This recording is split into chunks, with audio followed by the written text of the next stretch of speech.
தென்காசி மாவட்டம் மத்தளம்பாறை பகுதியைச் சேர்ந்த கதிரேசன் என்பவர் தனது 3 சென்ட் நிலத்தில் கடைகளை கட்டி தொழில் செய்ய திட்டமிட்ட அவர் தரிசு நில சான்று வழங்கக் கோரி தென்காசி தாலுகா அலுவலகத்தில் விண்ணப்பம் செய்துள்ளார். இந்த விண்ணப்பம் மத்தளம்பாறை கிராம நிர்வாக அலுவலருக்கு சென்ற நிலையில் அவர் தரிசு நில சான்றுக்கான ஒப்புதல் கொடுத்துள்ளார்.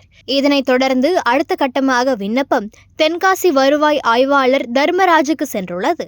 பின்னர் கதிரேசன் வருவாய் ஆய்வாளரான தர்மராஜை சென்று பார்த்தபோது தரிசு நில சான்று வேண்டும் என்றால் 20,000 ரூபாய் லஞ்சம் கொடுக்க வேண்டும் என கூறி விண்ணப்பத்தை கிடப்பில் போட்டுள்ளார். லஞ்சம் கொடுக்க விரும்பாத கதிரேசன் தென்காசி மாவட்ட லஞ்ச ஒழிப்புத்துறையினருக்கு புகார் தெரிவித்துள்ளார்.